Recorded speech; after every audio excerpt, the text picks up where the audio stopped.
السلام عليكم ورحمة الله وبركاته.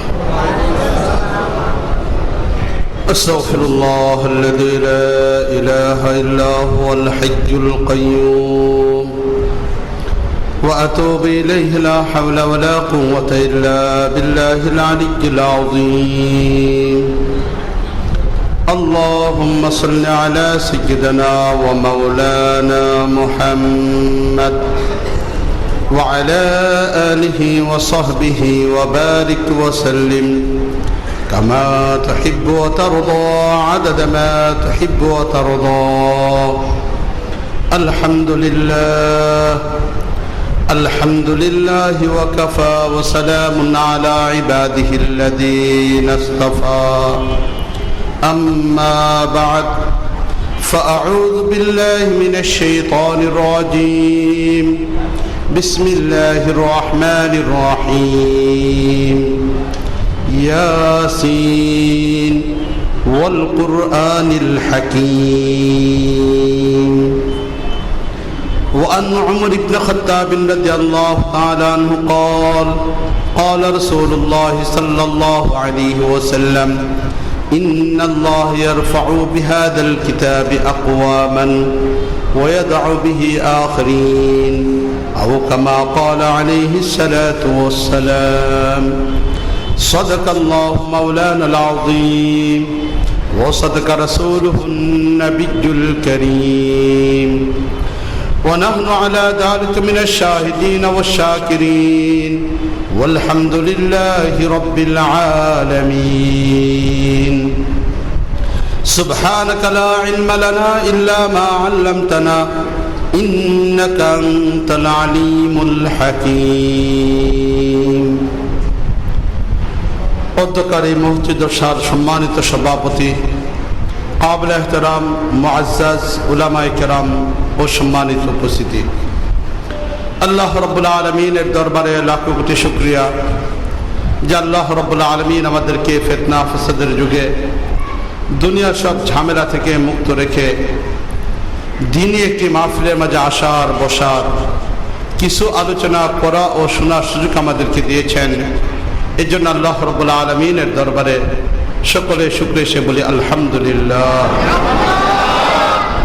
মুআজ্জাজ হাজিরিন, আমি আপনাদের সামনে কোরআন কারীমের সূরা ইয়াসিনের প্রথম আয়াতটুকু তেলাওয়াত করেছি। রাসূল করিম সাল্লাল্লাহু আলাইহি ওয়াসাল্লামের অসংখ্য হাদিস থেকে খলিফাতুল মুসলিমিন হযরত ওমর ফারুক রাদিয়াল্লাহু তাআলা আনহু ওনার বর্ণিত হাদিসগুলো থেকে একটা হাদিস আমি আপনাদের সামনে পাঠ করেছি। আল্লাহ রাব্বুল আলামিনের দয়া এবং আপনাদের দোয়া শামিল হাল হলে অল্প সময় এই দুইটা বিষয়কে সামনে রেখে কথাবার্তা বলার চেষ্টা করব। আল্লাহ রাব্বুল আলামিন আমাদেরকে বলা এবং শোনার তৌফিক দান করুন।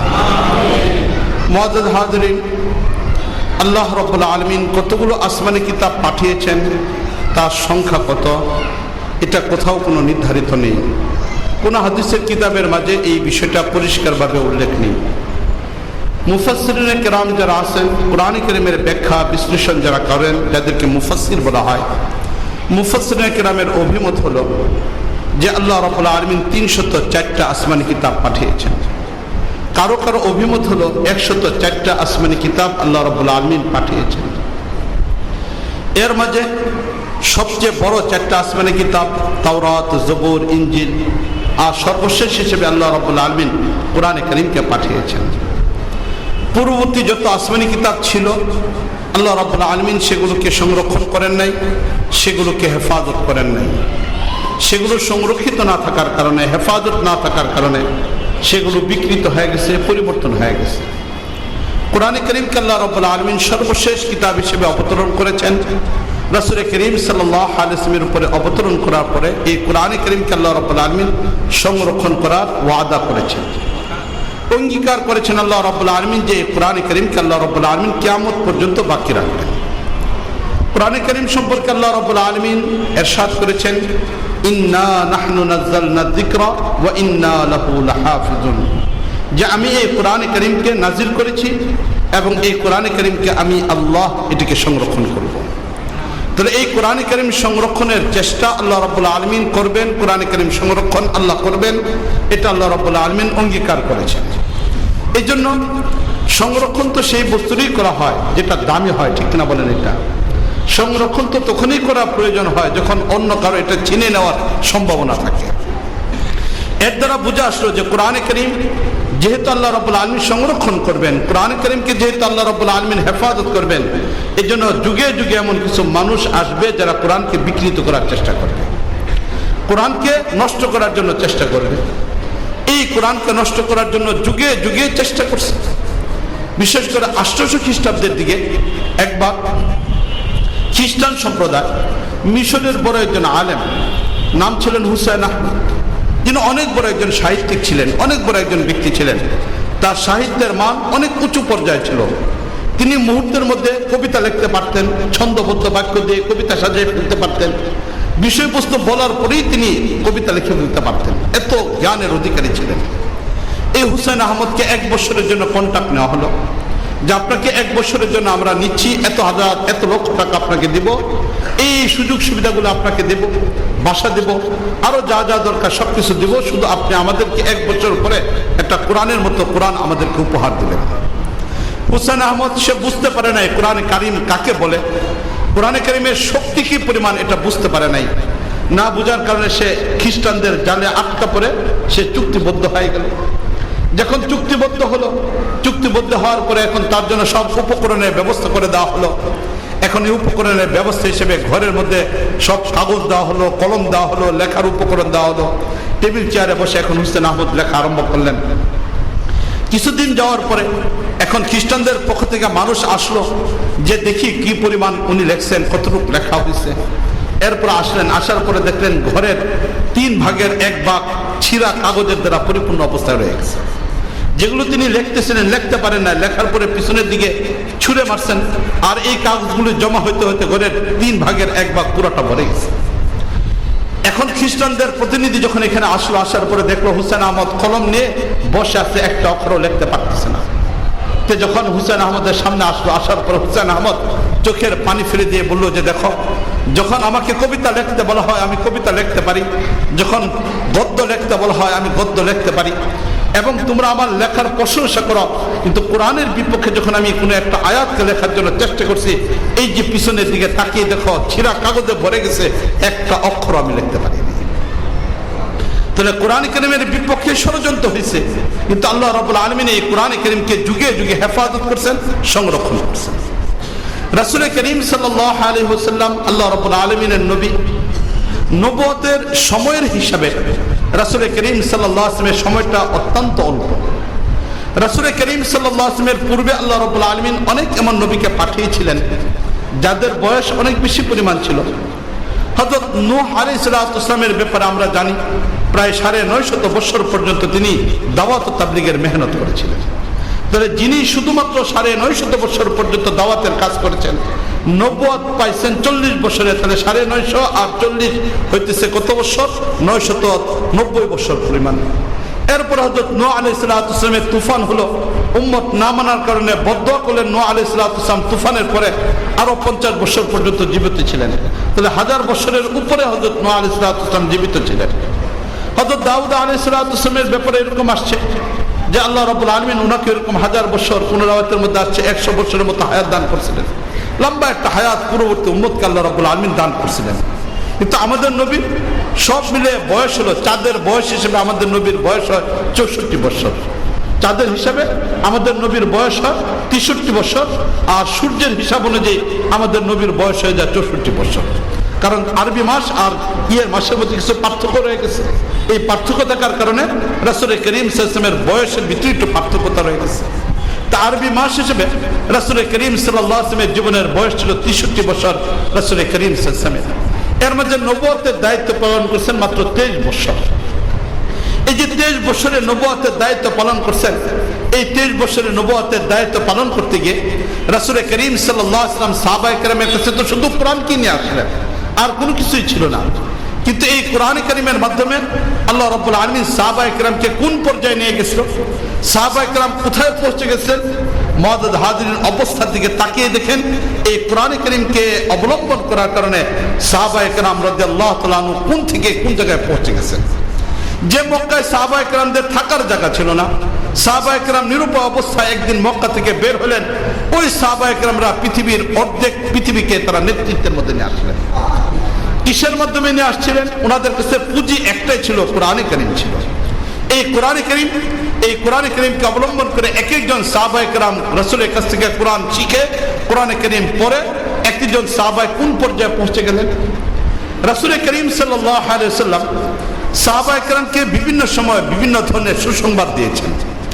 একদিনের ঘটনা, রাসূল করিম সাল্লাল্লাহু আলাইহি ওয়াসাল্লাম একই মজলিসে বসে 10 জন সাহাবীকে জান্নাতের সুসংবাদ দিচ্ছেন, যাদের ব্যাপারে বলা হয় আশারায়ে মুবাশশারা। ঠিক কিনা বলেন? এটা ঘটনা কি ছিল?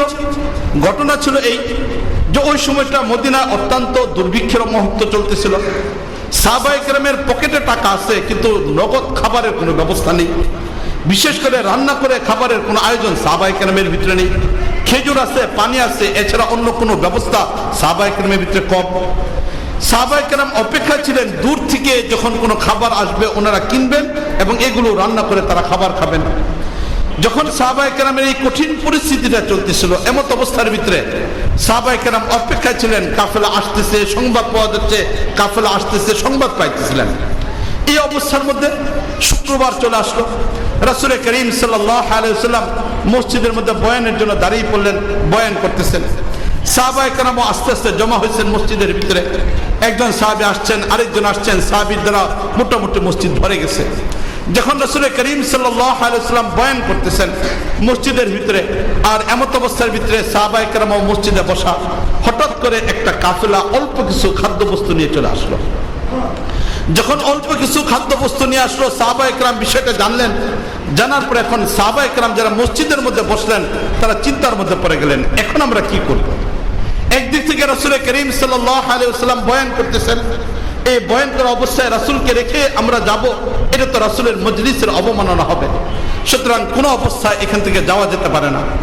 অপর দিক থেকে সাহাবায়ে কেরাম চিন্তার মধ্যে পড়ে গেলেন, যদি যে কাফেলা খাবার নিয়ে আসছে তাদের খাবারের পরিমাণ হলো অল্প, যদি এদের কাছ থেকে খাবার কিনে নেওয়া না হয় তাহলে আরেকটা নতুন কাফেলা আসার আগ পর্যন্ত রান্না করে খাবারের ব্যবস্থা থাকবে না।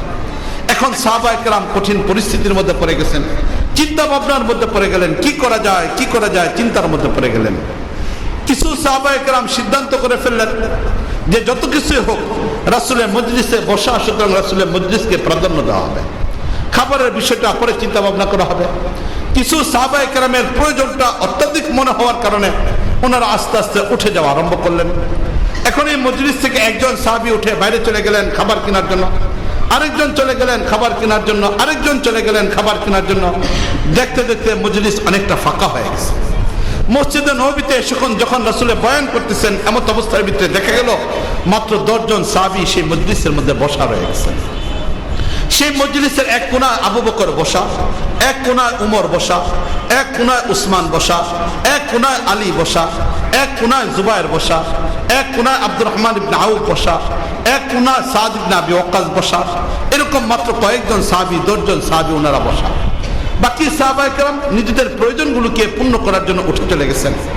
রাসূল করিম সাল্লাল্লাহু আলাইহি ওয়াসাল্লাম যখন এই বিষয়টা দেখলেন, এখন আল্লাহ রাব্বুল আলামিন রাসূলের জবানে মুবারকে ঘোষণা দেওয়া দিয়েছেন, আবু বকর তুমি দ্বীনি মজলিসকে প্রাধান্য দিয়ে এখানে বসছো, যাও আবু বকর আমি তোমাকে জান্নাতের ঘোষণা দিয়ে দিলাম। রাসূলের জবানে মুবারক থেকে ঘোষণা হলো, আবু বকর ফিল জান্নাহ, যাও আবু বকর তুমি জান্নাতি মানুষ হয়ে গেছো।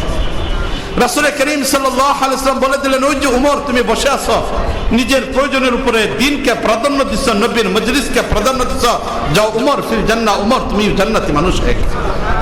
উসমান তুমি জান্নাতি, যাও উসমান ফিল জান্নাহ, উসমান তুমিও জান্নাতি হয়ে গেছো। আলী তুমি এখানে বসে আছো, যাও যাও আলী তুমিও জান্নাতি মানুষ, আলী ফিল জান্নাহ, আলী তুমিও জান্নাতের মানুষ হয়ে গেছো। সেদিন সেই মজলিসে 10 জন সাহাবী যারা বসা ছিলেন, ওই 10 জনকে রাসূল করিম জান্নাতের সুসংবাদ দিচ্ছেন। একই মুহূর্তে একই মজমা দেওয়ার কারণে তাদেরকে আশারে মুবাশশারা সাহাবী হিসেবে উল্লেখ করা হয়। এছাড়াও আরো বিক্ষিপ্ত অনেক হাদিসে রাসূল জান্নাতের সুসংবাদ দিয়েছেন, অনেক সাহাবায়ে কেরামকে জান্নাতের সুসংবাদ দিয়েছেন রাসূল করিম সাল্লাল্লাহু আলাইহি ওয়াসাল্লাম। হযরত বিলাল রাদিয়াল্লাহু তাআলা আনহু রাসূল করিম সাল্লাল্লাহু আলাইহি ওয়াসাল্লাম জান্নাতের পথে যাওয়ার সময় বিলালের জুতার আওয়াজ শুনতে পাইছেন। তাহলে যার জুতার আওয়াজ দুনিয়া থেকে রাসূল জান্নাতের পথে যাওয়ার পথে শুনছেন, নিঃসন্দেহে তিনি জান্নাতের একজন মানুষ। সালমান ফারসি রাদিয়াল্লাহু তাআলাকে রাসূল করিম জান্নাতের সুসংবাদ দিয়েছেন। মহিলাদের মধ্যে থেকে অনেকেই রাসূল করিম জান্নাতের সুসংবাদ দিয়েছেন। একদিন খাদিজা রাদিয়াল্লাহু তাআলা আনহা বসে আছেন, রাসূল করিম সাল্লাল্লাহু আলাইহি ওয়াসাল্লাম বসে আছেন, খাদিজা বাইরে থেকে আসছেন রাসূলের কাছে। খাদিজা রাদিয়াল্লাহু তাআলা আসার সাথে সাথে রাসূল করিম সাল্লাল্লাহু আলাইহি ওয়াসাল্লাম বললেন, খাদিজা ওই যে মাত্র জিবরাইল আসলেন তোমাকে জান্নাতের সুসংবাদ দিয়েছে। তাহলে খাদিজা রাদিয়াল্লাহু তাআলা আনহা জান্নাতের সুসংবাদ পেয়ে ফেলেছেন। হযরত আয়েশা রাদিয়াল্লাহু তাআলা জান্নাতের সুসংবাদ পেয়েছেন। এরকম ভাবে হযরত ফাতেমা রাদিয়াল্লাহু তাআলা আনহা রাসূল করিম জান্নাতের সুসংবাদ দিয়েছেন। হাসান হুসাইন রাদিয়াল্লাহু তাআলা আনহুমা তাদেরকে রাসূল করিম জান্নাতের সুসংবাদ দিয়েছেন। অনেক সাহাবায়ে কেরামকে রাসূল করিম জান্নাতের সুসংবাদ দিয়েছেন। এরকম আব্দুল্লাহ ইবনে সালাম রাদিয়াল্লাহু তাআলা আনহু রাসূল করিম তাকেও জান্নাতের সুসংবাদ দিয়েছেন।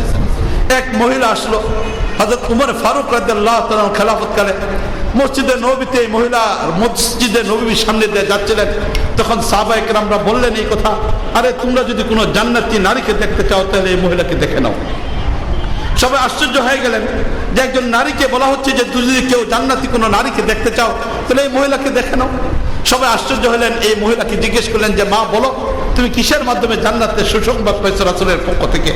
তখন এই মহিলা বলতেছেন, ঘটনা ছিল এই যে আমি মাঝে মাঝে বেহুশ হয়ে যেতাম। যখন বেহুশ হয়ে যেতাম তখন আমার কাপড় ঠিক থাকতো না, শরীর থেকে কাপড় নড়ে যেত, আমার ছত্র ঠিক থাকতো না, ঢাকা থাকতো না, আমি অনেক সময় বেহুশ হয়ে যেতাম। যে কোনো একটা রূপ ছিল এই মহিলার, এই জন্য বেহুশ হয়ে যেতেন।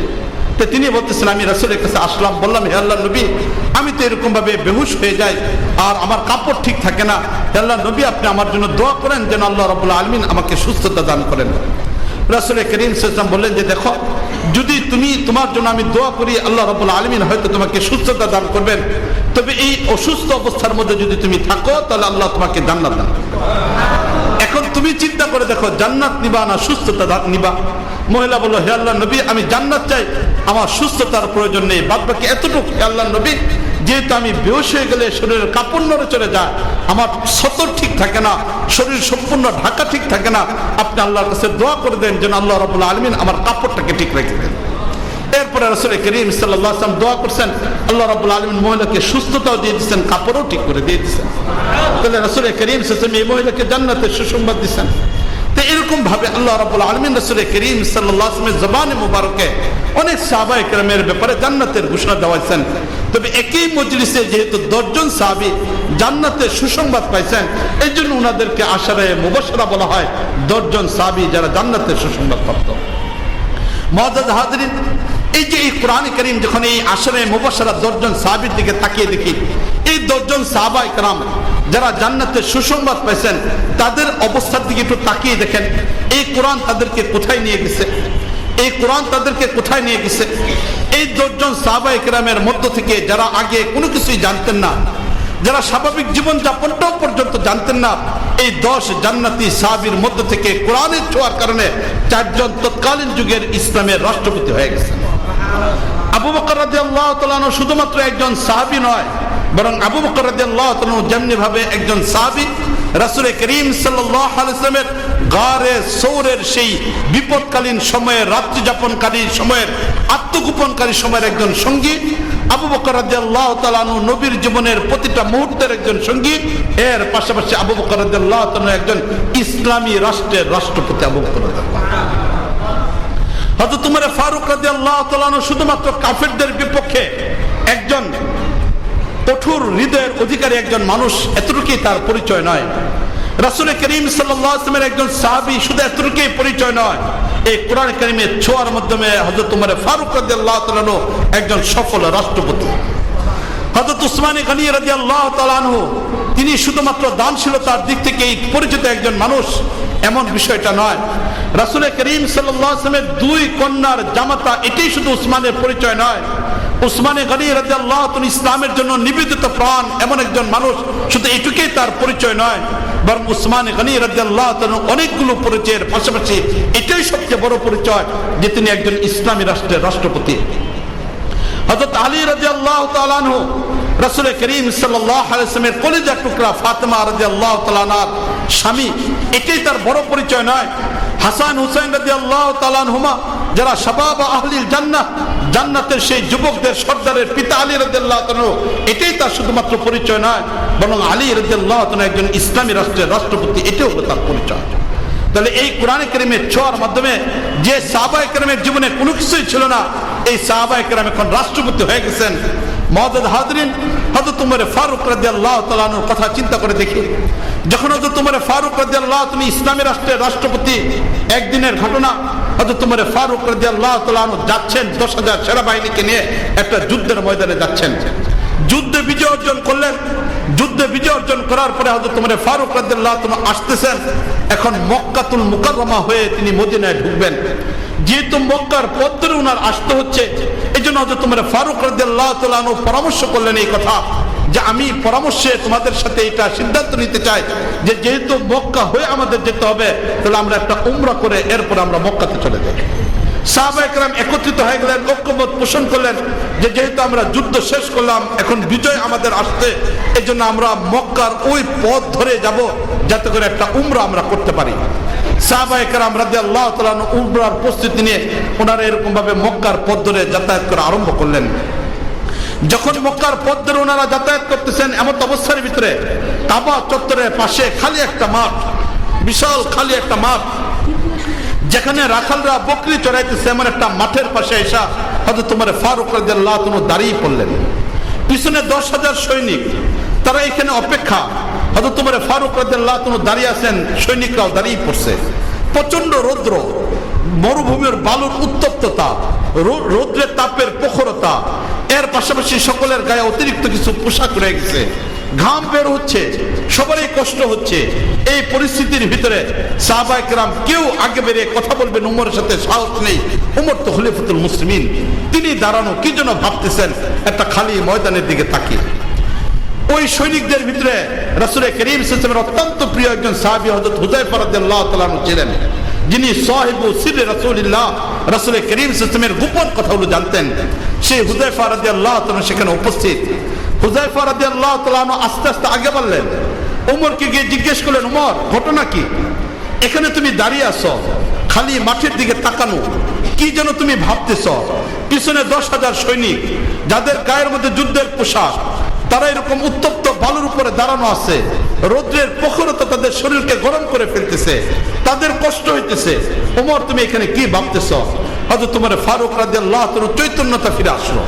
তিনি বললেন, হুযায়ফা, হুযায়ফা, শৈশবকালের একটা কথা মনে হয়ে গেছে, ছোটকালের একটা কথা মনে হয়ে গেছে। হুযায়ফা রাদিয়াল্লাহু তাআলা বললেন, কি কথা এমন যে কথাটা তোমার মনে হয়ে গেছে, এখন তুমি এখানে কথাটা মনে করে এখানে দাঁড়িয়ে আছো?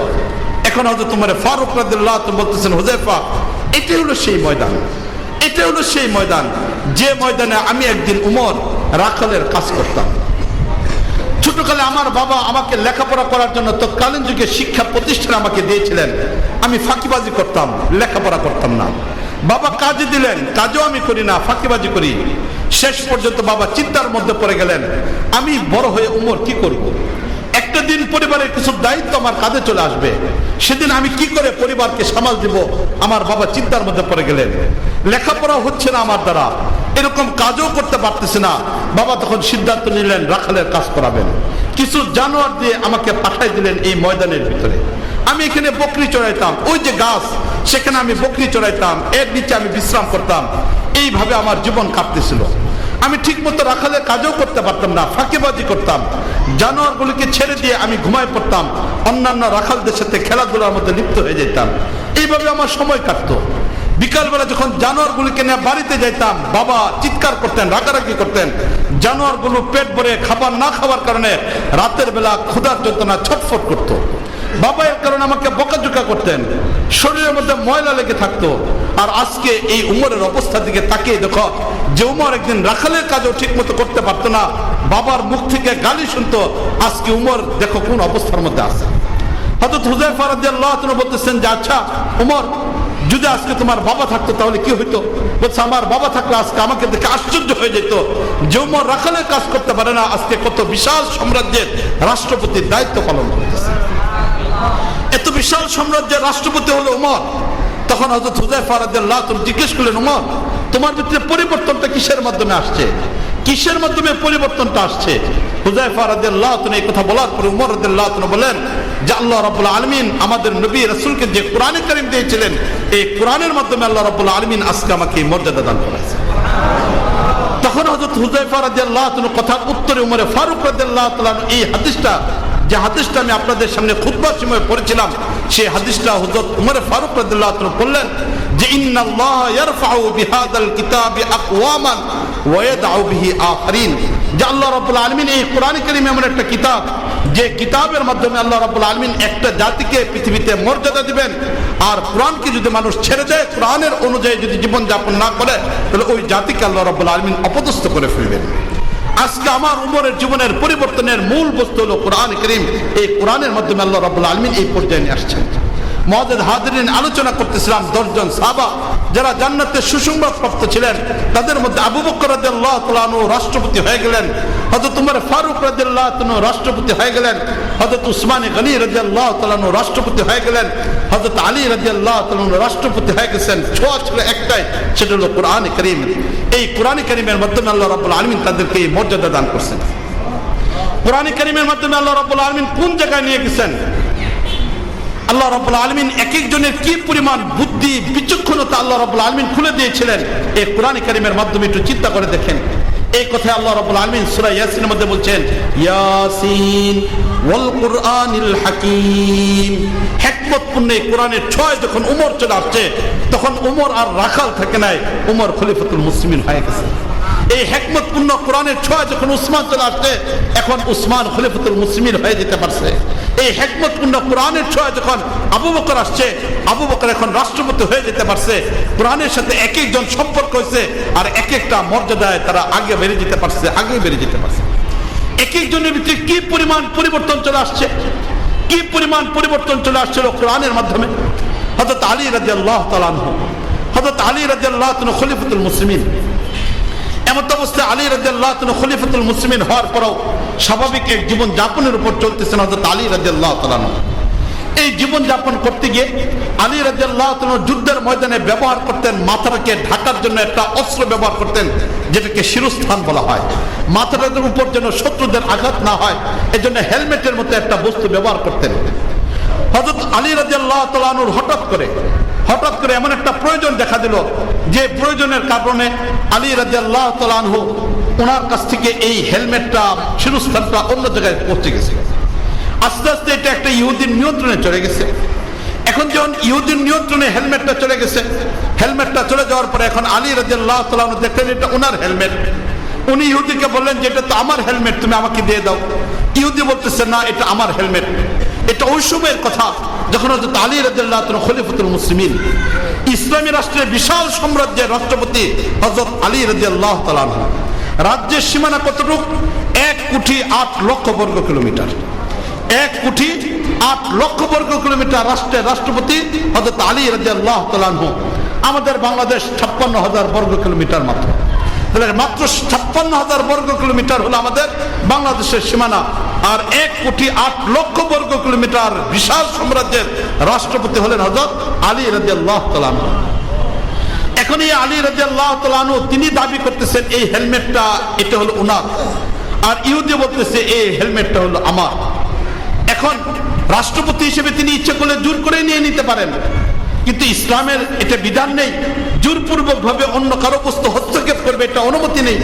তাই আলী রাদিয়াল্লাহু তাআলা সিদ্ধান্ত নিলেন এটা ইসলামী আইনের, ইসলামী রাষ্ট্রের বিচারপতির মাধ্যমে ফয়সালা হোক। আলী রাদিয়াল্লাহু তাআলার অধীনে বিচারপতি হলেন কাজী শুরাই। তিনি হলেন তৎকালীন যুগের সবচেয়ে বড় বিচারপতি কাজী শুরাই। উনি এখন আদালতে বসা আলী রাদিয়াল্লাহু আনহু মুকদ্দমা এখানে পেশ করলেন। একজন বিচারকের সামনে উনি মুকদ্দমা পেশ করলেন। এখন কাজীর পক্ষ থেকে, বিচারপতির পক্ষ থেকে দিন তারিখ নির্ধারণ করে দেওয়া হলো যে অমুক তারিখে এই ফয়সালা হবে, এই বিষয়টা আসবেন। আলী যেন তার পক্ষে সাক্ষী নিয়ে আসেন, ইহুদি যেন তার পক্ষ থেকে সাক্ষী নিয়ে আসেন। এখন আলী রাদিয়াল্লাহু তাআলা আনহু ওনার পক্ষ থেকে সাক্ষী হলো দুইজন। একজন হলো ওনার ছেলে হাসান রাদিয়াল্লাহু তাআলা আনহু, আরেকজন হলো গোলাম। এই দুইজন সাক্ষী নিয়ে উপস্থিত। অপর দিক থেকে ইহুদি দুইজন সাক্ষীকে নিয়ে উপস্থিত হয়ে গেছে। আলী রাদিয়াল্লাহু তাআলা আনহুর বিপক্ষে এখন এখানে ইহুদি দাঁড়াইছেন। পুরো মদিনার মধ্যে বিষয়টা ছড়ায় পড়ছে। পুরো বিষয়টা মদিনার মধ্যে ছড়ানোর কারণে এখন অনেক মানুষ উপস্থিত হয়ে গেছে যে আজকে একজন রাষ্ট্রপতির বিপক্ষে বিচারপতির কি ফয়সালা হয় বিষয়টা দেখার জন্য। মুআজ্জাজ হাজরিন, আমাদের দেশে কখনো এটা কল্পনা করা যাবে?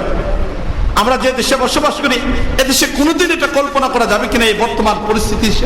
অথচ একজন রাষ্ট্রপতির বিপক্ষে সাধারণ একজন প্রজা ইহুদি এখানে তার বিচার ব্যবস্থা তৈরি করা হচ্ছে, আর বিচারের জন্য এখন আদালতে উপস্থিত হচ্ছেন। যখন আদালতে হযরত আলী রাদিয়াল্লাহু আনহু যাচ্ছেন, বিচারপতি কাজী শুরাই চেয়ারের মধ্যে বসা আছেন। উনি আলী রাদিয়াল্লাহু আনহুকে দেখে দাঁড়িয়ে পড়লেন। আলী তো যত কিছু হোক, উনি তো রাষ্ট্রপতি।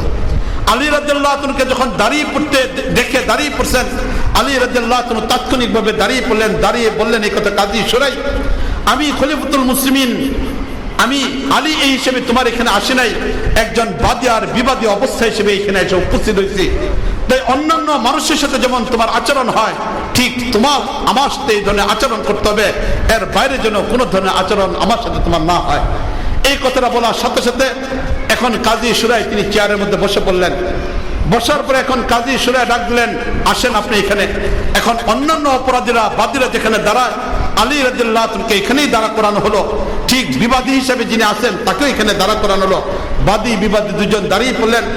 দাঁড়ানোর পরে এখন কাজী শুরাই বলতেছেন যে আচ্ছা খলিফাতুল মুসলিমিন আলী, আপনি বলেন যে আপনি কেন এখানে আসছেন এবং মুকদ্দমার বিষয়টা কি, মামলার বিষয়টা কি? আলী রাদিয়াল্লাহু আনহু তখন বললেন যে আমার এই বর্মটা ইহুদি সে দখল করে নিয়েছে, এই হিসেবে আমি আপনার কাছে এখানে সুষ্ঠু বিচারের জন্য আসছি। আলী রাদিয়াল্লাহু আনহু তখন এই কথা বলার পরে কাজী শুরাই বললেন এই কথা যে এটা যে আপনার বর্ম এটা কি সাক্ষী আছে কিনা, এই শিরস্থান যে আপনার এটা সাক্ষী আছে কিনা? আলী রাদিয়াল্লাহু আনহু বললেন যে আমার দুইজন সাক্ষী আছে। বললেন উপস্থিত করেন সাক্ষীকে। এখন উপস্থিত করা হলো।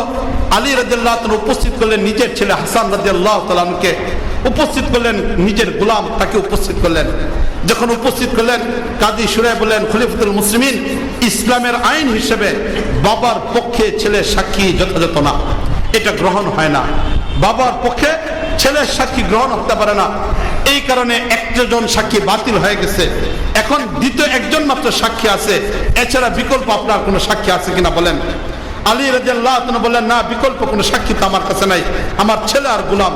তখন বলছেন যেহেতু আপনার সাক্ষী নেই আর এর বিপরীত সেই ইহুদির সাক্ষী রয়ে গেছে, এই জন্য এই বর্ম, এই শিরস্থান এটা ইহুদির হয়ে যাবে। আপনি প্রমাণ করতে না পারার কারণে এই আদালত আপনার বিপক্ষে রায় পেশ করতেছে। মুআজ্জাজ হাজরিন, চিন্তা করে দেখেন কত সোনালী একটা যুগ আমাদের ছিল, কত সুন্দর একটা যুগ আমাদের ছিল। বিচার ব্যবস্থাটা কত কি পরিমাণ স্বাধীন ছিল, সেখানে কারো কোনো হস্তক্ষেপ ছিল না। একজন রাষ্ট্রপতির বিপক্ষে একজন সাধারণ দেশের নাগরিক, তাও মুসলিম কোনো নাগরিক নয়, বরং অমুসলিম একজন নাগরিক তার অধিকার এখানে পাইতেছে। একটা অধিকার সেখানে পেয়ে যাচ্ছেন, সেখানে রাষ্ট্রীয় কোনো হস্তক্ষেপ করা হচ্ছে না, রাষ্ট্রীয় কোনো প্রভাব বিস্তার করা হচ্ছে না, এখানে কোনো কিছু হচ্ছে না। আর এখন তো অবস্থা এমন, সাক্ষীকে আদালত থেকেও চুরি করে নিয়ে যাওয়া হয়, সাক্ষীকে আদালতের প্রাঙ্গণ থেকে গুম করে দেওয়া হয়। সাক্ষীকে খুঁজে পাওয়া যায় ভারতের আদালতে, বাংলাদেশের আদালতে সাক্ষী আসার পরে এখান থেকে গুম করে নিয়ে যাওয়া হয়। কিছুদিন পরে ভারতের আদালতে গিয়ে সাক্ষীর সন্ধান পাওয়া যায়। অবস্থা তো আজকে এমন দাঁড়ায় পড়ছে। কোথায় সেই দিনগুলো? আমরাও তো মুসলমান, তারাও তো ছিলেন মুসলমান, আমরাও তো মুসলমান, কিন্তু আমাদের নৈতিকতার পতন হয়ে গেছে, মানবতার পতন হয়ে গেছে। কোরআনে কারিমের সোয়া থেকে আমরা দূরে সরে গেছি, ইসলামের চেতনা থেকে আমরা দূরে চলে গেছি, যার কারণে আজকে আমাদের ভিতরে পতন চলে আসছে। তো এখন যখন আলী রাদিয়াল্লাহু আনহুর বিপক্ষে আদালতে সাক্ষী দিয়ে দেওয়া হলো, কাজীর ফয়সালা চলে আসলো। ফয়সালা চলে আসার পরে এখন আলী রাদিয়াল্লাহু তাআলা আনহু ইহুদিকে এটা দিয়ে উনি চলে যাচ্ছেন। যখন ইহুদিদেরকে এটা দিয়ে চলে যাচ্ছেন, এমন অবস্থায় আলী রাদিয়াল্লাহু তাআলা আদালত থেকে বের হচ্ছেন, পিছনে সেই ইহুদি আসতেছেন। আলী রাদিয়াল্লাহু তাআলার কাছে আসলেন, আসার পরে বললেন, খলিফাতুল মুসলিমিন আলী, আপনি এটা জানেন নিশ্চিতভাবে যে এই শিরস্থান এটা আমার না, আমিও এটা নিশ্চিতভাবে জানি যে এটা আমার না, এটা আপনার। এরপরেও আদালতে যখন এই বিষয়টা আসলো, আমি এখানে দেখতে চাইছিলাম এই বিষয়টা যে একজন খলিফাতুল মুসলিমিনের প্রভাব আদালতের উপরে পড়ে না, আদালতটা স্বাধীনভাবে কাজ করে যেতে পারে, এই বিষয়টা দেখাটা আমার উদ্দেশ্য ছিল। এই জন্য আমি এই নাটকটা সাজাইছি, এই বিষয়টাকে আমি এই পর্যায়ে নিয়ে আসছি। কিন্তু আজকের আদালতে আমার কাছে পরিষ্কার হয়ে গেছে, আজকের আদালতে আমার কাছে এই বিষয়টা পরিষ্কার হয়ে গেছে যে একজন ইসলামী রাষ্ট্রের ভিতরে আদালত স্বাধীনভাবে চলতে পারে, বিচার ব্যবস্থা স্বাধীনভাবে চলতে পারে, সেখানে রাষ্ট্রপতির কোনো প্রভাব আদালতের উপর চলে না। এর দ্বারাই প্রমাণিত হয়ে গেল ইসলাম সত্য একটা ধর্ম। সুতরাং আমাকে কালিমা পড়ে আপনি মুসলমান বানান। এখন আলী রাদিয়াল্লাহু তাআলা এই ব্যক্তিকে কালিমা পড়ায় যখন মুসলমান বানাইলেন, এই ব্যক্তি এখন মুসলমান হলেন। মুসলমান হওয়ার পর এখন এই ব্যক্তি বলছেন, আলী, এতক্ষণ পর্যন্ত ইহুদি ছিলাম, হৃদয়ের মধ্যে হিংসা ছিল, তোমার বিপক্ষে আমি এই কাজ করছি, এখন তোমার পাওনা তুমি আদায় করে নিয়ে নাও, এটা আমি তোমাকে দিয়ে দিচ্ছি। আলী রাদিয়াল্লাহু তাআলা তখন বললেন যে দেখো, যখন আদালতের মাধ্যমে ফয়সালা হয়ে গেছে, তখন তো ফয়সালা হিসেবে সেটাকে মেনে নিছি, এখন তোমাকে দেওয়া জিনিস আমি আর ফেরত নিতে পারি না। এর আগে যদিও তুমি এটাকে দখল করছো, এখন আমি এটা তোমাকে দান করে দিয়ে দিলাম। মুআজ্জাজ হাজরিন, এই তো হলেন আলী রাদিয়াল্লাহু তাআলা কোরআনের ছোঁয়ার মাধ্যমে কোথায় পৌঁছে গেলেন। তাহলে আলোচনা করতেছিলাম 10 জন আশারে মুবাশশারা, সেই 10 জন সাহাবায়ে কেরাম যাদেরকে একই বৈঠকে রাসূল করিম সাল্লাল্লাহু আলাইহি ওয়াসাল্লাম জান্নাতের ছোঁয়া দিয়েছিলেন, জান্নাতের সুসংবাদ দিয়েছিলেন, সেই 10 জন সাহাবীর মধ্যে থেকে 4 জন কোরআন কারীমের ছোঁয়ার মধ্যে খলিফাতুল মুসলিমিন হয়ে গেলেন। আবার সেই 10 জনের মধ্যে থেকে 7 জনের জীবনের দিকে তাকিয়ে দেখেন, বাকি 10 জনের মধ্যে 7 জনের অবস্থার দিকে তাকিয়ে দিলেন, তারা যেমনি ভাবে রাসূলের সাহাবী ছিলেন, সাদ ইবনে আবি ওয়াক্কাস রাদিয়াল্লাহু তাআলা আনহু যেমনি ভাবে রাসূল করিম সাল্লাল্লাহু আলাইহি ওয়াসাল্লামের সাহাবী ছিলেন, ঠিক এরকম ভাবে আব্দুর রহমান ইবনে আউফ রাদিয়াল্লাহু তাআলা আনহু রাসূল করিম সাল্লাল্লাহু আলাইহি ওয়াসাল্লামের সাহাবী ছিলেন। হযরত জুবাইর ইবনে আওয়াম রাদিয়াল্লাহু তাআলা আনহু যেমনি ভাবে একজন তিনি রাসূলের সাহাবী ছিলেন, এর পাশাপাশি ওনাদের আরেকটা পরিচয়, তারা হলো ব্যবসায়ী একজন মানুষ। তাহলে 10 জন জান্নাতি সেই সাহাবীর মধ্যে 4 জন ছিলেন রাষ্ট্রপতি, 7 জন ছিলেন ব্যবসায়ী মানুষ। তাহলে এই যে কোরআনে কারীমের ছোঁয়ার মাধ্যমে আল্লাহ রাব্বুল আলামিন তাদেরকে কোথায় নিয়ে গেছেন, কোরআনে কারীমের ছোঁয়ার মাধ্যমে আল্লাহ রাব্বুল আলামিন তাদেরকে উপরে উঠিয়ে নিয়েছেন। এই কোরআনে কারীমকে যখন সাহাবায়ে কেরাম এক এক অবস্থার মধ্যে নিলেন, এক এক অবস্থার মধ্যে নেওয়ার কারণে এক একজন আল্লাহ রাব্বুল আলামিন এত উঁচু মর্যাদায় তাদেরকে পৌঁছে দিলেন, যেটা নজির পৃথিবীতে খুঁজে পাওয়া যাবে না, তার তুলনা কোথাও খুঁজে পাওয়া যাবে না। ওই তো কিছুদিন আগে খালিদ বিন ওয়ালিদ যিনি ইসলামের বিপক্ষে কাজ করলেন, যার চৌকস নেতৃত্ব মুসলমানদেরকে বিজয় থেকে পরাজয়ের দিকে নিয়ে গেল, উহুদের যুদ্ধের ময়দানে স্বয়ং রাসূল করিম সাল্লাল্লাহু আলাইহি ওয়াসাল্লামের দাঁত মুবারক শহীদ হয়ে গেল। সেই খালিদ বিন ওয়ালিদের দিকে তাকিয়ে দেখেন, কোরআন কারীমের ছোঁয়ার মাধ্যমে আল্লাহ রাব্বুল আলামিন এত উঁচু মর্যাদায় তাকে নিয়ে গেলেন যে আজকে ইতিহাসে পৃথিবীতে কোনো মানুষ সেনাপতি হিসেবে যদি কারো নাম উল্লেখ করতে হয়, তাহলে সর্বপ্রথম নাম উল্লেখ করতে হয় খালিদ বিন ওয়ালিদ রাদিয়াল্লাহু তাআলা। এই কোরআন কারীমের ছোঁয়ার মাধ্যমে আজকে এত উঁচু পর্যায়ে পৌঁছে গেছেন। যদিও আল্লাহ রাব্বুল আলামিনের নির্বাচন ছিল ভিন্ন কারণে, রাসূল কারীমের একটা ছোঁয়ার মাধ্যমে জীবন পরিবর্তন হয়েছিল, কিন্তু জীবনে কোনোদিন পরাজয় বরণ করেন নাই খালিদ বিন ওয়ালিদ রাদিয়াল্লাহু তাআলা। কোন যুদ্ধের ময়দানে পরাজয় বরণ করেন নাই, কোরআন কারীমের ছোঁয়ার মাধ্যমে এত বিচক্ষণতা আল্লাহ রাব্বুল আলামিন তাদের ভিতরে দান করেছিলেন। মুআজ্জাজ হাজরিন, এর পিছনে লুকায়িত আরেকটা বস্তু ছিল, সেটা আমি আপনাদেরকে বলি। খালিদ বিন ওয়ালিদ রাদিয়াল্লাহু তাআলাকে একদিন মানুষ জিজ্ঞেস করছিলেন যে খালিদ বিন ওয়ালিদ, তুমি কোন যুদ্ধের মধ্যে পরাজিত হও না, কারণ থাকে? তো খালিদ বিন ওয়ালিদ রাদিয়াল্লাহু তাআলা তখন প্রথম থেকে কথা বললেন যে আল্লাহ রাব্বুল আলামিন নবীর কাছে যে কোরআনে কারীম দিয়েছিল, এই কোরআনে কারীম হলো আমার মূল বস্তু। এখান থেকে আমি যুদ্ধের কৌশল শিখেছি, যার মাধ্যমে আল্লাহ রাব্বুল আলামিন আমাদেরকে বিজয় দান করতেছেন। বলবেন যার মাধ্যমে আল্লাহ রাব্বুল আলামিন বিজয় দান করতেছেন। এর পাশাপাশি খালিদ বিন ওয়ালিদ রাদিয়াল্লাহু তাআলা আনহু, ওনার মাথার মধ্যে একটা টুপি ছিল, তিনি এই টুপিটাকে খুলে ফেললেন। টুপিটা খোলার পরে তিনি বললেন যে দেখো, এই টুপিটার দিকে তাকিয়ে দেখো। মানুষ তাকালেন, তাকানোর পরে দেখলেন ভিতরে একটা জায়গায় কি যেন পট্টি দিয়ে তালি দিয়ে রেখে দেওয়া আছে। হযরত খালিদ বিন ওয়ালিদ রাদিয়াল্লাহু তাআলা বললেন যে আচ্ছা, তুমি এই তালি দিয়ে টুপির ভিতরে কি রাখছো? খালিদ বিন ওয়ালিদ রাদিয়াল্লাহু তাআলা বলেন, রাসূল করিম সাল্লাল্লাহু আলাইহি ওয়াসাল্লামের চুল মোবারক রেখে দিয়েছে। রাসূল করিম সাল্লাল্লাহু আলাইহি ওয়াসাল্লামের চুল মুবারক এখানে রাখা। খালিদ বিন ওয়ালিদ রাদিয়াল্লাহু তাআলা বলেন, যেদিন থেকে আমি যুদ্ধের ময়দানে এই টুপিটাকে ব্যবহার করি, সেদিন থেকে আল্লাহ রাব্বুল আলামিন কোন যুদ্ধের ময়দানে আমাকে পরাজিত করেন না। রাসূল করিম সাল্লাল্লাহু আলাইহি ওয়াসাল্লামের সোয়ার অবস্থা চিন্তা করে দেখেন কোন পর্যায়ে চলে গেছে। রাসূল করিম সাল্লাল্লাহু আলাইহি ওয়াসাল্লামের ছোঁয়া খালিদ বিন ওয়ালিদ রাদিয়াল্লাহু তাআলা বলতেছেন, কোন যুদ্ধের ময়দানে আমি পরাজিত হই না রাসূল করিম সাল্লাল্লাহু আলাইহি ওয়াসাল্লামের চুলের বরকতের কারণে। মুআজ্জাজ হাজিরিন, হযরত আনাস রাদিয়াল্লাহু তাআলা একদিক থেকে কথা আরেক দিকে চলে যাচ্ছে। হযরত আনাস রাদিয়াল্লাহু তাআলা একটা ঘটনা আমি আপনাদেরকে শোনাই। রাসূল করিম সাল্লাল্লাহু আলাইহি ওয়াসাল্লামের খাদেম ছিলেন হযরত আনাস রাদিয়াল্লাহু তাআলা। অত্যন্ত আপন একজন খাদেম ছিলেন হযরত আনাস রাদিয়াল্লাহু তাআলা। রাসূল করিম সাল্লাল্লাহু আলাইহি ওয়াসাল্লাম যখন মদিনায় গেলেন, মদিনা যাওয়ার পরে রাসূল করিম সাল্লাল্লাহু আলাইহি ওয়াসাল্লাম সাহাবায়ে কেরামের মধ্যে আলোচনা করলেন যে আমার খেদমতের জন্য একটা বাচ্চা দরকার, যে ঘরেও যাইতে পারবে বাইরেও আসতে পারবে, এরকম ছোট্ট একটা বাচ্চা দরকার। তখন রাসূল করিম সাল্লাল্লাহু আলাইহি ওয়াসাল্লামের এই কথা শুনে মদিনার একজন নারী উম্মে সুলাইম, যিনি হযরত তালহা রাদিয়াল্লাহু তাআলা আনহু, যিনি জান্নাতের সেই সুসংবাদ দর সাহাবীদের একজন, এই তালহা রাদিয়াল্লাহু তাআলা আনহু আর উম্মে সুলাইমের ঘরের সেই আনাস রাদিয়াল্লাহু তাআলাকে নিয়ে আসলেন রাসূলের খেদমতে। তখন আনাস রাদিয়াল্লাহু তাআলা বয়স ছিল মাত্র 9.5 থেকে 10 বছর। রাসূল করিম সাল্লাল্লাহু আলাইহি ওয়াসাল্লামের খেদমতে চলে আসলেন আনাস রাদিয়াল্লাহু তাআলা আনহু, আর দীর্ঘ 10টা বছর পর্যন্ত রাসূলের খেদমত করছেন। আনাস রাদিয়াল্লাহু তাআলা বলেন, ওয়ালা শাতামা ওয়াদা দরাবা, রাসূল করিম সাল্লাল্লাহু আলাইহি ওয়াসাল্লামের খেদমতে কালীন সময়ে কোনদিন রাসূল আমাকে গায়ের মধ্যে আঘাত করে নাই, কোনদিন আমাকে কটু কথা বলেন নাই, এমনকি কেন এই কাজটা করি নাই এই কথাটা পর্যন্ত বলেন নাই। কোন কাজ করে ফেললে রাসূল বলেন নাই যে এই কাজটা কেন করছো, এই ধমকিটা পর্যন্ত কোনোদিন দেন নাই।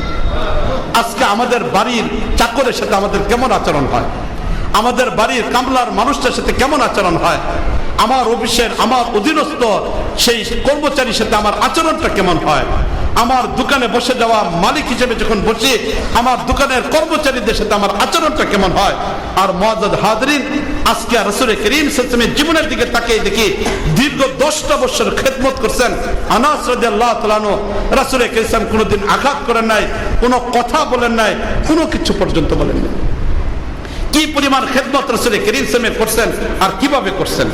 আজকে যারা মানবতার কথা বলে, সেই মানবতার দাবিদারের নেত্রীর বাড়িতেই কাজের মহিলাটা নির্যাতিত হয়, ঠিক কিনা বলেন? এটা সেই মানবতার ফেরিওয়ালা যে মহিলাটা স্লোগান দেয়, বাইরে আসা মানবতার কথাগুলো বলে, মানবাধিকারের কর্মী নিজের পরিচয় দেয়, পৃথিবীতে মানবাধিকার প্রতিষ্ঠা করার জন্য আন্দোলন করে যায় যে নেত্রী, তার বাড়ির কাজের মহিলাটাই শরীরের মধ্যে সেক দিয়া দিয়া মাংস উঠে ফেলানো হয়। তাহলে আজকে আমাদের আচরণ কোথায়? আর রাসূল করিম সাল্লাল্লাহু আলাইহি ওয়াসাল্লামের খেদমত আনাস রাদিয়াল্লাহু তাআলা দীর্ঘ 10 বছর পর্যন্ত করতেছেন। বলছেন না, কোনো কিছু আমাকে বলেন নাই, দীর্ঘ 10 বছর আমাকে কোনো কথাই বলেন নাই। এই আনাস রাদিয়াল্লাহু তাআলার জীবনের একটা কথা আপনাদেরকে শোনাচ্ছি। আনাস, এই ছোট্ট আনাস এখন বড় হয়ে গেছেন, এই ছোট্ট আনাস এখন বড় হয়ে গেছেন। রাসূল করিম সাল্লাল্লাহু আলাইহি ওয়াসাল্লাম দুনিয়া থেকে চলে গেছেন, রাসূল করিম সাল্লাল্লাহু আলাইহি ওয়াসাল্লাম দুনিয়া থেকে চলে গেছেন। এখন অনেক দিন হয়ে গেছে। রাসূল সাল্লাল্লাহু আলাইহি ওয়াসাল্লাম দুনিয়া থেকে চলে যাওয়ার কারণে সাহাবায়ে কেরামের মনের ভিতরে রাসূলের ভালোবাসার কথা মনে হয়। এই জন্য সাহাবায়ে কেরাম মাঝে মাঝে রাসূল করিম সাল্লাল্লাহু আলাইহি ওয়াসাল্লামকে নিয়ে বসে রাসূলের আলোচনা করার জন্য তারা বসেন, রাসূল করিম সাল্লাল্লাহু আলাইহি ওয়াসাল্লাম সম্পর্কে আলোচনা করেন। একদিন রাসূল করিম সাল্লাল্লাহু আলাইহি ওয়াসাল্লামের অত্যন্ত প্রিয় সাহাবী হযরত আবু দারদা রাদিয়াল্লাহু তাআলা আনহু, ওনার মনের মধ্যে আগ্রহ জন্ম নিল যে আজকে আমি একটু আনাসের কাছে যাই। যেহেতু রাসূল করিম সাল্লাল্লাহু আলাইহি ওয়াসাল্লামের দীর্ঘ 10 বছরের খাদেম ছিলেন, আনাস রাসূলের জীবনের এমন অনেক বিষয় জানে যে বিষয়টা আমি জানি না। আজকে সারাটা দিন আনাসের কাছে কাটাবো যেন রাসূল করিম সাল্লাল্লাহু আলাইহি ওয়াসাল্লামের জীবনের কিছু বিষয় আমি জানতে পারি। তাই আবু দারদা রাদিয়াল্লাহু তাআলা আনহু সব প্রয়োজনীয় কাজগুলোকে বাদ দিয়ে তিনি চলে গেলেন রাসূল করিম সাল্লাল্লাহু আলাইহি ওয়াসাল্লামের খাদেম আনাস রাদিয়াল্লাহু তাআলা এখানে চলে গেলেন।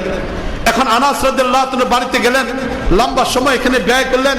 ব্যয় করার পরে আনাস রাদিয়াল্লাহু তাআলা আনহু খাবার দাবারের আয়োজন করলেন। আবু দারদা রাদিয়াল্লাহু তাআলা খাবার খাইলেন। কিছু বলবেন কি? জি বলেন।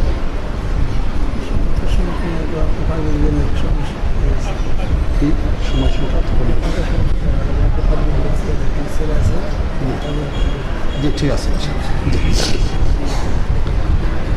বলতেছিলাম যে হযরত আনাস রাদিয়াল্লাহু তাআলা কথা এখানে বলতেছিলাম যে আনাস রাদিয়াল্লাহু তাআলা হাফেজ ছাত্র যারা এদেরকে নিয়ে আসেন, বলো না হাফেজ ছাত্ররা চলে আসুক। জি, তো বলতেছিলাম যে আনাস রাদিয়াল্লাহু তাআলা কথা বলতেছিলাম যে আনাস রাদিয়াল্লাহু তাআলা আনহু উনি আবু দারদা রাদিয়াল্লাহু তাআলা খাবার খাইলেন। খাবার দাবার খাওয়ার পরে এখন আবু দারদা রাদিয়াল্লাহু তাআলা যখন খাবার শেষ, আনাস রাদিয়াল্লাহু তাআলা খাবারের আয়োজন করছেন, খাবার খাইছেন।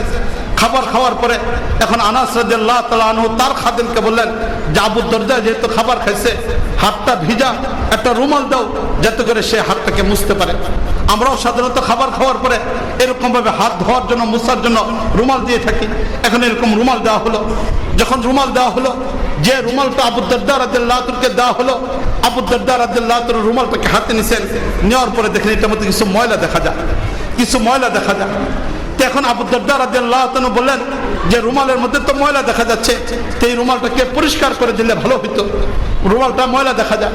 তা আনাস রাদিয়াল্লাহু তাআলা তখন খাদেমকে বললেন এই কথা যে এটাকে পরিষ্কার করো। এই কথা যখন বললো, বলার পর একটা পাত্রের ভিতরে যেখানে আগুন জ্বালানোর ব্যবস্থা আছে, এরকম একটা পাত্রের ভিতরে আগুন জ্বালালেন খাদেম। আবু দারদা রাদিয়াল্লাহু তাআলা আশ্চর্য হয়ে গেলেন।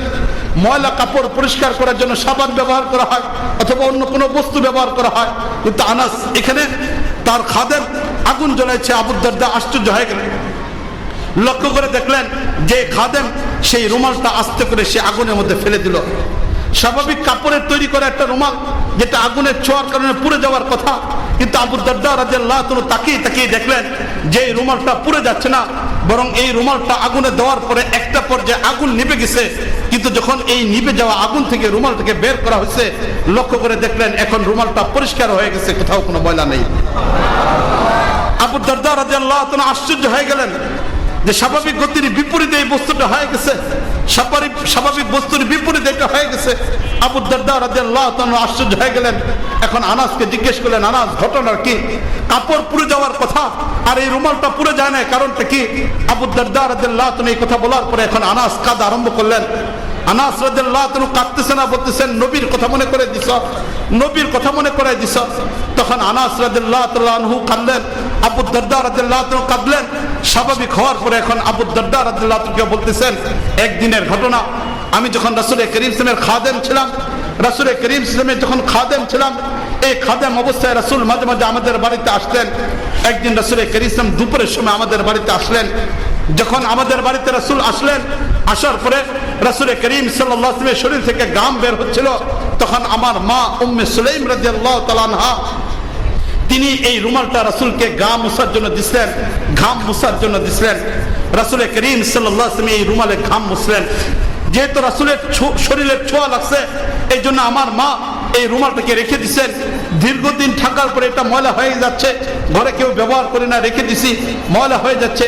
মা চিন্তা ভাবনা করলেন এটাকে সাবান দেওয়া পরিষ্কার করা হোক, কিন্তু সাবান দেওয়ার পরে এটা পরিষ্কার হয় না। মা এখন চিন্তা করলেন ময়লা অবস্থায় রেখে দিলে কে কোথায় ফেলে দিবে, তো এটা মাটির নিচে পুঁতে ফেলা হোক। আবার চিন্তা করলেন মাটির নিচে পুঁতে ফেললে যদি নষ্ট না হয় এটাও তো ক্ষতি হতে পারে, এই জন্য মা আগুন জ্বালায় এটাকে পুরার ব্যবস্থা করলেন।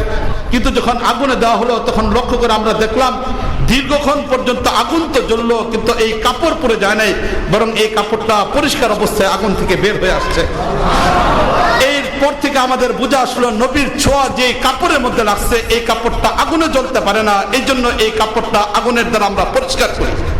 মুআজ্জাজ হাজরিন, এটা যদি নবীর ছোঁয়ার একটু শরীরে লাগার কারণে এই অবস্থা হয়, যারা তাদের মাথা থেকে পা পর্যন্ত নবীর সুন্নতকে আনবে তারা জাহান্নাম কোনোদিন তাদের আগুনকে স্পর্শ করবে না।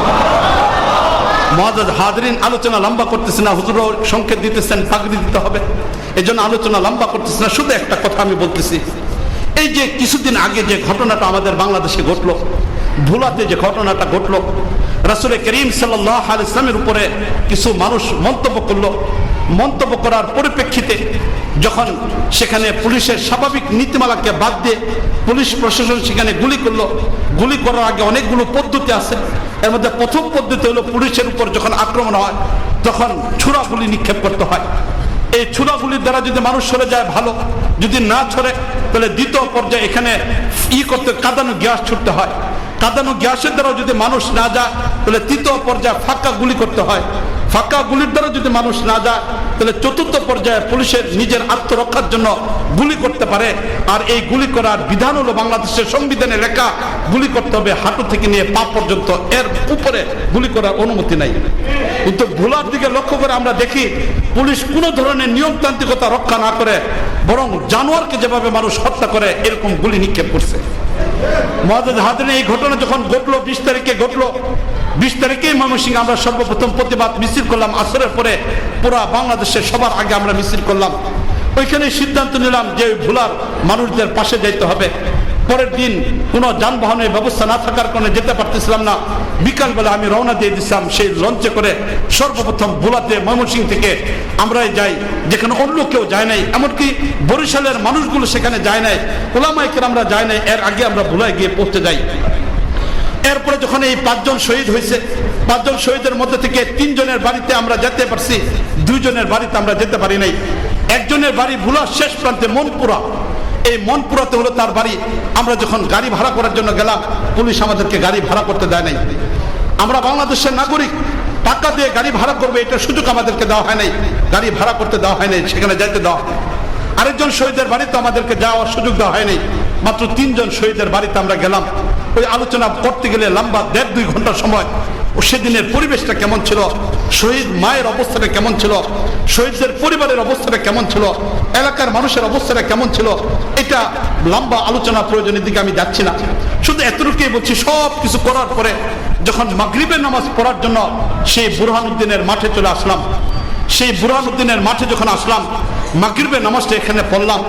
পড়ার পরে যখন দাঁড়িয়ে আসি, এই মাঠেই তো কিছুদিন আগে রাসূল করিম সাল্লাল্লাহু আলাইহি ওয়াসাল্লামকে যারা অপমান করছে তাদের বিপক্ষে প্রতিবাদী মিছিল হয়েছে, সমাবেশ হয়েছে। এখানে গুলি করে আমার 5 জন ভাইকে শহীদ করা হলো, 200-250 মানুষের শরীরকে যাত্রা করা হলো।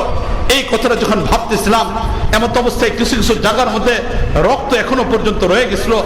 এরপরে কিছু কিছু জায়গার মধ্যে এরকম বেরি দিয়ে রাখা হয়েছে যেন কেউ এখানে না যায়।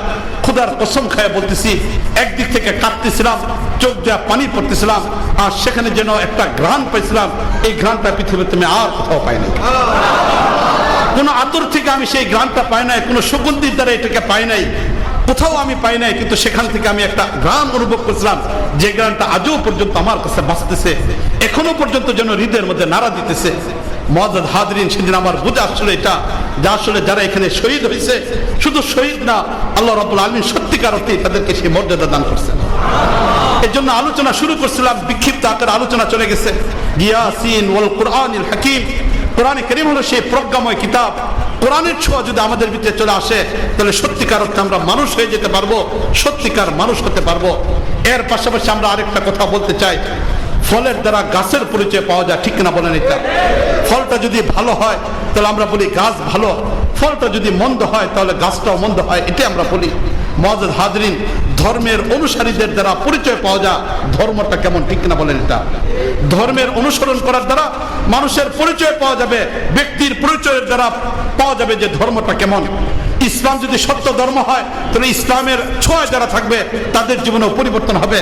আর ইসলাম যদি মিথ্যা ধর্ম হয়, আল্লাহ হেফাজত করো, তাহলে ইসলামের অনুসারী যারা হবে তাদের ভিতরেও নোংরামি থাকবে, ঠিক না বলেন? এটা বড়দেরকে সম্মান করা, ছোটদেরকে আদর করা, এটা হলো ইসলামের একটা শিক্ষা। মুরব্বী যারা হবেন তাদেরকে তাজিম করা, যে কোনো ধর্মের সম্মানিত ব্যক্তিকে সম্মান প্রদর্শন করা, এটা ধর্মের একটা শিক্ষা। ইসলাম সত্য ধর্ম হওয়ার কারণে ইসলামের অনুসারী কোনো মানুষ পৃথিবীতে অন্য কোনো ধর্মকে অপমান করে না, অন্য কোনো ধর্মের বড় বড় নেতা যারা আছেন তাদেরকে কেউ অবমাননামূলক কোনো শব্দ ব্যবহার করে না, ঠিক না বলেন? এটা ইসলাম ছাড়া অন্য কোনো ধর্ম সত্য না থাকার কারণে তারা ইসলামের নবীদের ব্যাপারে অবমাননামূলক শব্দ ব্যবহার করে, ঠিক না বলেন? এটা এই জন্য আমরা পরিষ্কারভাবে বলতে চাই, ধর্মের দ্বারা পরিচয় পাওয়া, অনুসারীদের দ্বারা পরিচয় পাওয়া যায় কোনটা সত্য ধর্ম। যদি হিন্দু ধর্ম সত্য ধর্ম হতো তাহলে হিন্দু কোনো মানুষ ইসলামের নবীর প্রতি কেউ অপমাননামূলক শব্দ ব্যবহার করতে পারত না। সুতরাং তোমাদের আচরণের দ্বারাই প্রমাণ হয় এটা কোনো সত্য ধর্ম না, মিথ্যা একটা ধর্ম। মুআজ্জাজ হাজিরিন, এটাও যেমন চরম পর্যায়ে সত্য একটা বিষয়। এর পাশাপাশি আজকে এই দুর্বলতা, এই যে আজকে আমাদের বিভিন্ন জায়গায় আঘাত আসতেছে, এর মূল কারণ হলো আমরা মুসলমান। আমরা মুসলমানরা ইমানের উপর উঠে আসি না। মুআজ্জাজ হাজিরিন, আলোচনা শেষ করে দিচ্ছি। আমি একটা ঘটনা আপনাদেরকে বলে, আমি দাওয়াত তাবলীগের এইটা মার্কাজ আমরা ছাত্র জীবনে চিল্লা দিছি। এখনো পর্যন্ত ময়মনসিংহ মার্কাজের মধ্যে যখন কোনো তাকাদা হয়, মুরব্বীরা যখন বলেন, অনেক সময় যায় বয়ানও পর্যন্ত করতে হয়, 3 দিনের জামাত এগুলিতে যাইতে হয়, সপ্তাহে জামাতে যাইতে হয়। মুসলমানদের ভিতরে ঈমান জাগানোর জন্য এই জামাত কাজ করি। এটা আমাদের দাওয়াত ও তাবলীগের নামে আলহামদুলিল্লাহ কাজ চলতেছে। উলামায়ে কেরামের তত্ত্বাবধানে, উলামায়ে কেরামের নির্দেশে, পরামর্শের মাধ্যমে আলহামদুলিল্লাহ কাজ চলতেছে। আবার কখনো কখনো অমুসলিম যারা আছে তাদের কাছে ঈমান পৌঁছানো হয়, এটাও আমরা অত্যন্ত জরুরি মনে করি। এই জন্য আমি অমুসলিমদের ভিতরে ইসলামের দাওয়াত দেওয়ার জন্য কাজ করি। আলহামদুলিল্লাহ, আল্লাহ রাব্বুল আলামিন হেফাজত করুক অহংকার থেকে। আমার হাতে প্রায় 100-র উপরে হিন্দু, খ্রিস্টান, মুসলমান হয়েছে। প্রায় প্রতিদিনই দেখা যায় যে কিছু না কিছু মানুষ আসে। এখনো পর্যন্ত আমি যেখানে থাকি খানকায়, আজকে এক হিন্দু ছেলে মুসলমান হয়েছে, হওয়ার পরে তাকে খতনা করানোর জন্য, মুসলমানি করানোর জন্য ডাক্তারের সাথে হাসপাতালে পাঠায়, তারপর আমি এখানে আসছি। তো এখানে আমাদের এখানে সবসময় হিন্দুরা মুসলমান হওয়ার পরে এখানে থাকে, তাদেরকে কালিমা পড়ানো, তাদেরকে আস্তে আস্তে দিন শিক্ষা দেওয়া, পাশাপাশি টাকা পয়সা দেওয়া, দাওয়াত ও তাবলীগে পাঠানো হয়, যাতে করে এখানে সুবতে থেকে তাদের জীবন পরিবর্তনের এই কাজগুলো আমরা করি। এই অবস্থার মধ্যে যখন চলতে থাকে, আমি একটা কথাই বলে শেষ করতেছি যে আমি আমার বাড়ির পাশে একটা মসজিদে নামাজ পড়াই, জুম্মার নামাজ পড়াই। তো জুম্মার নামাজ পড়ানোর সময় বিভিন্ন জায়গার মানুষগুলো আসে। তা আমি দীর্ঘ 3 বছর পর্যন্ত এখানে নামাজ পড়াইছি। তো 3 বছর পর্যন্ত নামাজ পড়ানোর পর আমি সবসময় দেখতাম যে একটা যুবক প্রথম কাতারে সে নামাজ পড়ে, প্রথম কাতারে সে নামাজ পড়ে, এবং কোনো শুক্রবার মিস হয় না। আমার মিস হয়, তার মিস হয় না। 3 বছর পরে যে কোনো একটা কারণে কমিটির সাথে আমার দূরত্ব তৈরি হয়েছে। তো আমি যেহেতু বাসার পাশে মসজিদ, এই জন্য এই দূরত্বটার জন্য বেশি পরিমাণ না হয়, কারণ আমার 5 ওয়াক্ত নামাজ এখানে পড়াইতে হবে। জুমা আমি না পড়ালেও আমার কোনো অসুবিধা নেই, কিন্তু 5 ওয়াক্ত নামাজ তো পড়তে হবে। এই জন্য দূরত্ব যেন সুন্দরভাবে শেষ হয়, এই জন্য আমি সর্বশেষ জুমা যেটা পড়াইতে গেলাম, ওইখানে গিয়ে আমি বললাম যে দেখেন আপনাদের কমিটির সমস্যা, কমিটিকে নিয়ে সমস্যা হয়েছে। এখন আমি এলাকার মানুষ, আমি কাউকে বাদ দিয়ে চলতে পারবো না। এখানে আওয়ামী লীগ আছে, বিএনপি আছে, সবাই আমার মুসল্লি। সুতরাং আপনারা মসজিদের কমিটি লইয়া পারাপারি করতে পারেন, আমি তো করতে পারি না। এই জন্য যতদিন পর্যন্ত আপনাদের সমাধান না হবে, এতদিন পর্যন্ত আমি জুমার নামাজ পড়াইতে আসবো না। এই কথা বলে দিয়ে যখন আমি জুমার নামাজ পড়াই শেষ করে বাসায় চলে যাচ্ছি, এমন অবস্থায় কয়েকজন মানুষ আমার সাথে যাচ্ছে, এই ছেলেটাও যাচ্ছে। গেটের সামনে গিয়ে দাঁড়াইলো, দাঁড়ানোর পরে অন্যরা বিদায় হচ্ছে। তখন আমি বললাম যে ভাই তোমার কি কথা, তোমার বাড়ি কোথায়? তখন সে বললো যে ওর বাড়ি হলো গফরগাঁও, ময়মনসিংহ। তাই আমি বললাম যে তুমি আজকে তো আমি আর যাবো না, নামাজ পড়াবো না, তুমি অন্য কোথাও পড়ে নিও অথবা এখানে পড়ে নিও। তখন সে বলতেছে যে হুজুর একটা সত্য কথা আপনাকে বলতে চাই। তো বললাম বলো, সত্য কথা কি বলতে চাও? তখন সে বলতেছে যে হুজুর ঘটনা হলো এই যে আশা, আমি হলাম একজন হিন্দু মানুষ, আমি হলাম একজন হিন্দু, আপনাকে পছন্দ করি, আপনার বয়ানটা ভালো লাগে, এই জন্য আমি এখানে নামাজ পড়তাম। 3 বছর যাবত এখানে নামাজ পড়ছি আপনার পিছনে, শুধু জুমার নামাজটাই পড়ছি। কিন্তু আমার কাছে পরিষ্কার হয়েছে যে এটা ইসলাম সত্য একটা ধর্ম, আপনি এখন কালিমা পরে আমাকে মুসলমান বানালেন। তা আমি তাকে মুসলমান বানালাম। মুসলমান বানানোর পর এরপরে এখন এই ছেলেটা বলতেছে যে হুজুর আপনি তো বিভিন্ন জায়গায় বাইরে যাতায়াত করেন, আপনাকে তো সবসময় পাবো না। তো এখন হুজুরদের কাছেও সবসময় যাইতে পারবো না, যাদের কাছে গিয়ে ইসলাম শিখতে পারবো। এমন একটা কলেজের ছাত্রের সাথে আমাকে পরিচয় করাই দেন, যার কাছ থেকে আমি ইসলামটা শিখতে পারি। মুআজ্জাজ হাজরিন, যখন এই কথাটা বলছে সত্যি কথা, তখন তো নিজের কাছে লজ্জা লাগছে এটা, যে সে তো ইসলামকে পাওয়ার জন্য নিজের ধর্মটাকে বাদ দিয়ে চলে আসছে। কিন্তু এমন যার সাধারণ একজন মানুষ কাকে দেখাবো, যার মাথা থেকে পা পর্যন্ত রাসূলের সুন্নাত আছে, যার কাছে সে ইসলাম শিখবে, এরকম কোথায় আজকে আমাদের মানুষ? আমি তখন লজ্জার মধ্যে পড়ে গেলাম। তখন তাকে শুধু এই কথাটুকু বললাম যে দেখো, ইসলাম একটা সত্য ধর্ম, এটাকে জেনে তুমি মুসলমান হও। আমরা যারা আজকে মুসলমান, তাদেরকে দেখে তুমি মুসলমান হয় না, আমাদেরকে দেখে যদি তুমি মুসলমান হও তাহলে তুমি ঠকে যাবে, ইসলামের মতো বড় নিয়ামত থেকে তুমি বঞ্চিত হয়ে যাবে। আমাদের দিকে তাকাও না, ইসলাম সত্য ধর্ম, এটাকে জেনে তুমি মুসলমান হয়ে যাও এবং ইসলামের উপর বাকি থাকো। মুআজ্জাজ হাজরিন, এটি আসলে বাস্তবে একটা বিষয়। আজকে আমরা ইসলামের উপর উঠে আসে না কারণে এই সমস্যাগুলো হচ্ছে। এই জন্য আসুন সবাই মিলে ইসলামের উপর উঠে আসার জন্য চেষ্টা করি, দিনই কাজ করি, দাওয়াত ও তাবলীগের এই বিষয়টাকে আরো শক্তিশালী করার চেষ্টা করি। এর মাধ্যমে আল্লাহ রাব্বুল আলামিন ব্যাপকভাবে কাজ নিতেছেন, ব্যাপকভাবে কাজ নিতেছেন। যে একটা সময় সবচেয়ে নিকৃষ্ট মানুষ ছিল, এই মানুষটা দাওয়াত ও তাবলীগের ছোঁয়ায় পরিবর্তন হয়ে গেছে, হক্কানি উলামায়ে কেরামের সুহবতে পরিবর্তন হয়ে গেছে, না এরকম হক্কানি পীর সাহেবদের মাধ্যমে পরিবর্তন হয়ে গেছে। এই ব্যাপক কাজ আমাদের হচ্ছে। এই সবগুলোর ভিতরে পরস্পর জোট তৈরি করে আল্লাহ রাব্বুল আলামিন সম্মিলিতভাবে কাজ করার তৌফিক দান করুন। ওয়া আখিরু দাওয়ানা আনিল হামদুলিল্লাহি রাব্বিল আলামিন। আসসালামু আলাইকুম ওয়া রাহমাতুল্লাহি ওয়া বারাকাতুহু। আলহামদুলিল্লাহ, আমরা হযরত মাওলানা মুফতি মাহমুদ সাহেবের কাছ থেকে শুনতেছিলাম। দুঃখের বিষয়ে সময় সংকীর্ণতার কারণে হযরতকে সময় দিতে পারছেন, এই জন্য আমরা